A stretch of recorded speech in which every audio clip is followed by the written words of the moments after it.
Chicken Rogan Josh curry. And pilau rice too. Have you washed your hands, Ben? Yep. Have you, Finley? Yep. Brilliant. Hope you have at home too. Let's get started. So what equipment do we need then, Finley? Saucepan, Yep. colander, Yes. grater, Yep.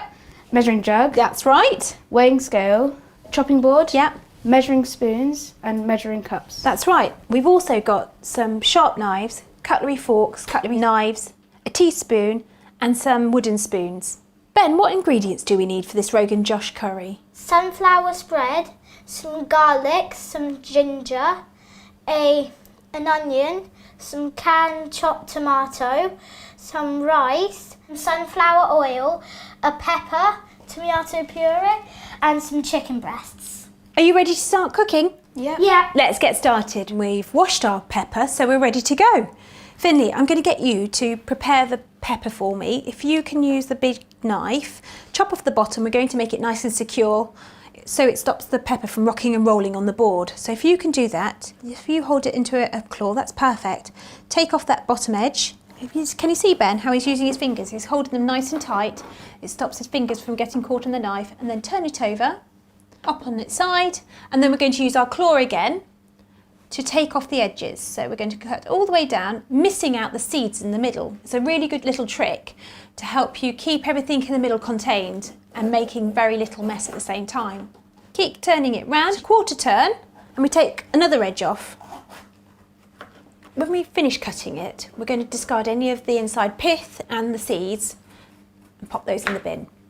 Perfect, thanks Finn. So we're just going to pull this out. All you have to do is use your fingers and tap it out. In the meantime, Ben, can you give this garlic a really good smash and a bash so we can get the cloves out of the garlic bulb? Can you pull it apart?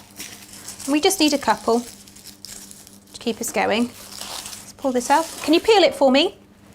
We're going to use just one clove today. So if you can just cut the top, I'll show you. So I've just cut that one. Do you want to do it as well? So keep your fingers straight like this. Can you keep them together? That's it. And then we're going to steady the piece of garlic. Come back a little bit because we don't want to catch them. Perfect. And then use your knife on the other end just to nip off the end. You'll be able to help in the kitchen at home when you've done this, won't you? How are you doing? Yep. Brilliant. Do you want to pop all the bits underneath for me then, Finn? That'd be great. Move them out the way. And then we're just going to strip our garlic and take all the skin off that we don't need for later. And there we have our skinned garlic. We need to chop the pepper into smaller pieces. So Finn, I'm going to get you to chop these using your claw into strips if that's all right. Yep. That'd be great. And then when they're in strips, can we chop them into little cubes afterwards? Yep. Perfect. I'm going to show Ben how to fork secure the garlic now. So we're using our fork and using the root of your garlic. We're just going to give it a little stab like that. And then we're going to use the tip of our knife and we're going to cut up just up until the prongs because we want to keep this root bit intact. Stops it from going everywhere and it holds the piece of garlic together so it's easier to chop. There we go. Look, can you see the little slices I'm doing? Yep. And then when we've chopped it all, then we can go back this way and we've chopped ourselves a finely diced garlic. Look at that. Do you want to have a go? Okay. Go for it. So put it in that way at the very tip. I'll let you do it. Hold the garlic in place. Nice thin little lines. Hey, that's a great job, Finley. Well done. Thank you. So if you want to keep chopping then, Ben, that'd be great. Good work, Ben. That's fab. Do you want to chop some pepper? If you can do that, just make them into little pieces, little cubes, look. In the meantime, I'm going to peel the ginger. Now, ginger is one of those really funny ones. If you were to peel it with a peeler, you might take quite a lot of flesh off, and the same with a knife. So, top tip for today is to use a teaspoon because actually the ginger skin is incredibly soft. And we're going to use it and brush it against. If it's easier just to take off the knobbly bits, you can chop it off and then work just around the straighter bits, flatter bits. So, whilst we're getting on with the chopping and peeling, why don't you press pause now? We'll see you in a minute.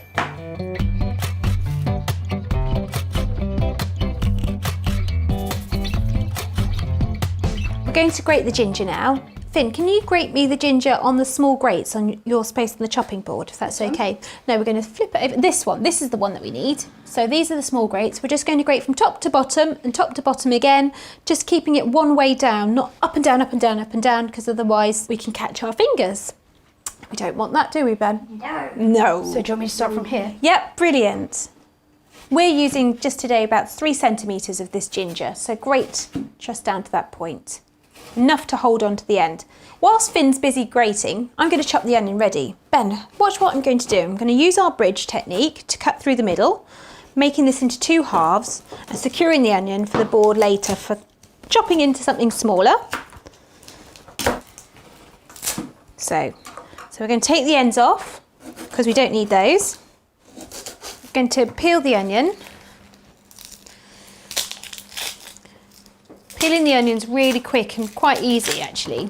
There we go, there's all the skins off that we don't need. We're going to use our bridge to slice through the onion and make them into small strips, keeping the root on at the bottom. This helps keep the onion together whilst we're chopping. It doesn't slip all over the board. And then we're going to cut back using our bear claw to make them into smaller pieces. The smaller movements you make back, or the smaller chops that you do, the finer the pieces of onion will be. Let's use that there. And the same with this one. So we're going to do our bridge. Can you smell that onion, Ben? Mm-hmm. Yeah, it's strong again, isn't it? So there's our onion. Right, let's see what we've got. Finn, show me what ginger we have. Wow, that looks great. So there's the ginger and the pepper. Now we're going to chop the chicken. I'm going to show you how to do it. And there we go, we just open. Make sure we have a clean board. And we're going to make them into even slices so that they cook quickly and they're easy to eat as well. Nice even slices.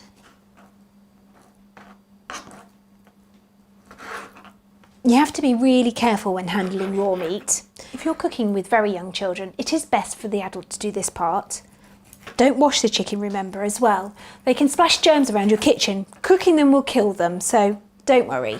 And when you finish chopping the chicken, make sure you've washed your hands again with hot soapy water. Also, make sure you wash the knife and the board as well. Whilst we chop the chicken, why don't you press pause now?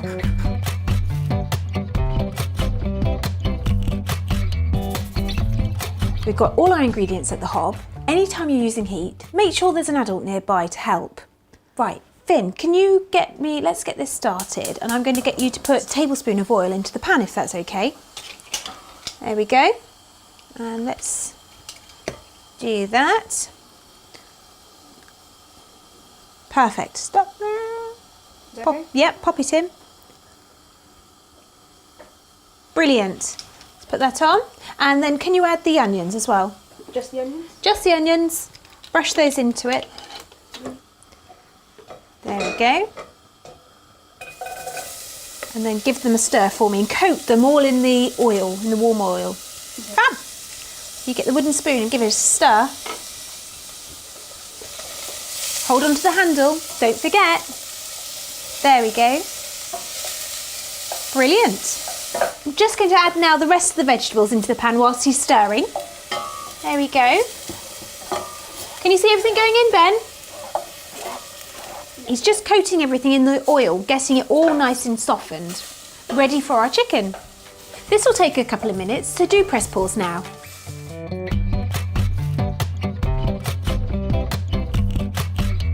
I'm just giving Ben spices to put in whilst Finn's stirring. Finn, mind your arm. It's teamwork. There we go. Turn the plate round so you can get them all in. Fabulous. Smells so nice. Does it? That's the chilli. We've just got the cinnamon to do. Brilliant. Thanks, Ben.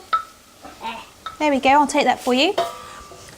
So we're frying off the spices in the oil. It just takes the powderiness out and helps cook through a little bit before we add the chicken. Can you smell the spices, Ben and Finn? Yeah. Yep. Yeah? Right, we're going to add the chicken. I'm going to do this. Can I grab the spoon from you, Finley? Thank you. We're just going to pop them in and get them to cook out and brown a little bit on all sides before we add the other ingredients. Wow, that smells amazing. There's a lot in there. There's a lot in there, all the more for eating later. You need to cook your chicken for about 5 minutes, stirring occasionally.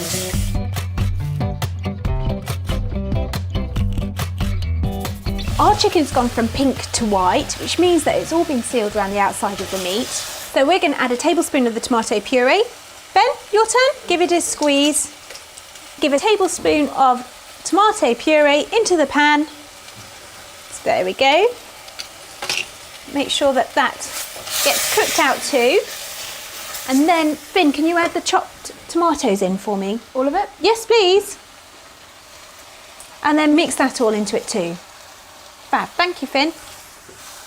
So we have everything in the pan together. We need to let it simmer now. We're going to put it on the back hob, ready to do our pilau rice. We're ready to make the pilau rice. Ben, can you measure out 25 grams of the sunflower spread for me? Here, use that. Okay. We have our cold saucepan ready on the weighing scales. Just a little trick, so then you're not using too much washing up. And then that's 16. Just need a little bit more. Keep going. Tip it in, and that should be round about 25. Knock it off. 24, I think that's close enough for today. Right, we're going to put this now on a medium heat to melt the margarine. Right, Finley, we need a cup of the rice. If you could do that for me, that'd be great. We're going to add this to the heated margarine. Pop it in. Brilliant, thank you, Finn. And then we're going to give this a stir. Go for it. Use the handle, don't forget.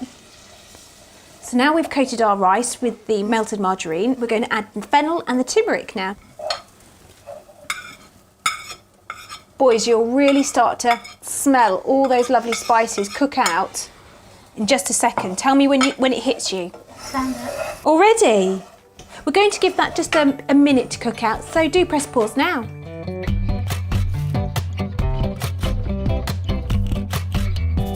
We're going to add the bay leaf, cardamom and the cloves. There we go, that's the rest of the spices all in.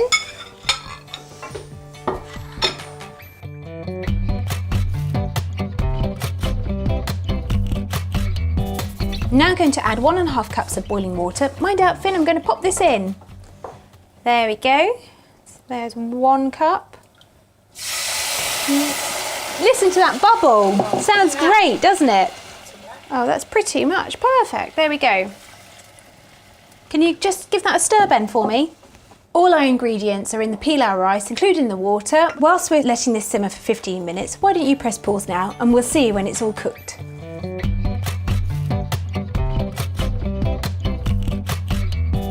The curry's cooked for 30 minutes and the rice has been cooking for 15. We're ready to serve. Are you ready, boys? So there's our pilau rice. Can you see the colour, boys? Yeah. And our chicken curry. There we go. Look at that! Yum. Can you smell it? Yeah. That's stewed down lovely. If you'd like to have a go at another recipe, there are more cook-alongs for you to explore. We'd love to see what you've made. Take pictures and tweet them to @EatHappyProject, #Let'sCookAlong. Say goodbye. Bye!